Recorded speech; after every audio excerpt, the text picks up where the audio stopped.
Weapons manipulation question. Empty mag, you gotta get it out of gun. So we're just ejecting magazine.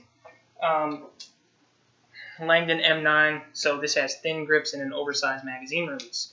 My question is, I've found with this particular gun that it is a lot easier for me to deal with this issue with my middle finger on the button instead of my thumb. The reason that I think that that's better, because let's face it, everybody teaches you, and it appears to be designed for you to use your thumb to dump out the mag.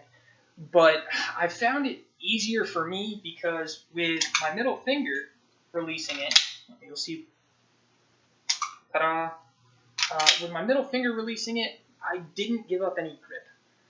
The primary grip that I'm worried about giving up is on the beaver tail right here. And you'll see some people, when they go to eject with their thumb, they do this. Lose all that grip there and a fair portion under here, like I can fit my finger. And for me, during dry fire, especially with this gun, I discovered it with this, but I think it works with others as well. I found that it's simpler to just do a reload like that.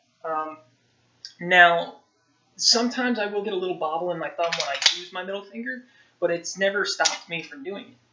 And even when my thumb bobbles, I maintain a better grip here and a better grip here for the reload. So what does the better grip mean?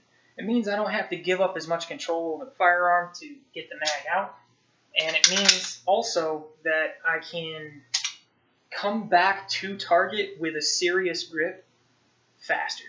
Because you'll see a lot of guys do a reload and they dump like this and then they get their new mag in. But did you see what I just did? I had to reestablish. And I've got, if I'm trying to do a 1 second reload, which I can't quite get, but if I'm trying to do a 1 second reload and I don't perfectly nail that little, that hitch in the giddy up can mess up the way my grip rebuilds when I come back to target. So using my middle finger saves me that.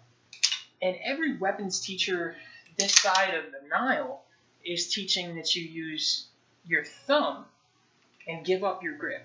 Because with a full-size service gun, there's not many people with a medium-sized mechanic's glove that are going to be able to hit that button. Now, with this particular pistol, it does have the ultra-thin grips, the oversized mag. That's why I first noticed it. You'll see that my middle finger barely covering that button. It's not enough to actuate the button under recoil, even with a really hard grip, probably especially with a really hard grip. But it's still really easy to dump the mag.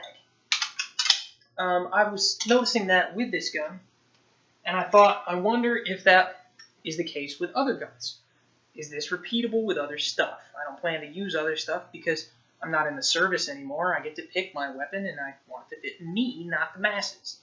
So, Glock 17 Gen 4, the Gen 4 does have a slightly larger magazine button, and I'm rocking mine with the medium beaver tail.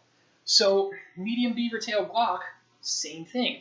I can dump it. I do get a little bobble with my thumb occasionally when I do it. But even when my thumb bobbles, I'm not giving up that beaver tail, and I'm not getting that huge hole that ruins my grip here and makes me do the in the middle. So I really feel like this is a superior method. I'm not sure why nobody teaches it. Manufacturing standpoint, I do think the button's made to hit with the thumb, but from a leverage standpoint, with anyone that has my size hands, which is again a medium mechanic's glove, you're not going to be able to effectively hit that button every time without doing that. Giving up your grip there and giving up a portion of your grip here. You're just not going to do it. Now, if you got the same size palm as me and you got like some Abraham Lincoln fingers that are really long, maybe you'll pull that off consistently. But I think for a lot of people, this has got to be a benefit. So just dump with your middle finger. I'm not saying that you can't dump like this, reestablish your grip in hurry, get your new mag in, and go back to work. I'm just saying that this might be a good alternative. I never would have thought of it because I've used my dominant hand thumb to drop mags since, forever. But it does really look like that helps me because I can keep my good grip, come back to target, and when I come back to target, I'm ready for not just one good shot, but many. And I think that that's something that could really help folks. And even guns like the good old 1911, this doesn't have some super duper oversized mag button. It is checkered, but I doubt you could call that extended. It does sit proud just a wee bit, but it's not an extended one. It's not an oversized one or anything like that. And yet, even with the 1911, I can. Man, I wish I hadn't done that. I didn't mean to let it go on the extractor. Anyway, even with the 1911, the grip you can keep is better. I mean, I do sometimes bobble the thumb when I do it. I don't always bobble the thumb, but it's very consistent to do, and it doesn't give up that grip here. It doesn't give up that grip on my dominant side thumb over here. Even when the bobble happens, I've just really, if I wasn't at an angle, I would have released that magazine. I haven't really given up the surface area that's against it. So it just works. I mean, you can get the mag out, get the mag in, da-da-da. I think that in theory, guns are manufactured in such a way that everything is to be within the normal sweep of your thumb. Safety, the slide stop, and the magazine release.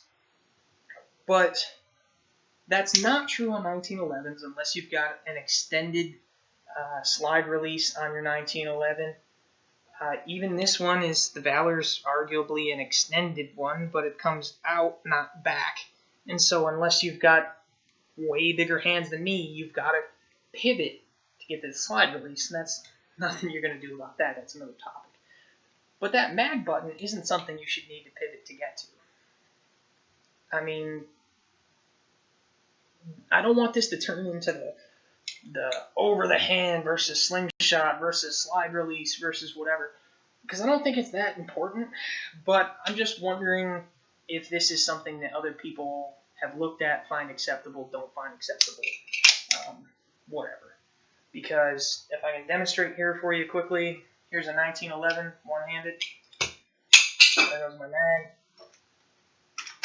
Glock 17 Gen 4 medium beaver tail one-handed. There goes my mag.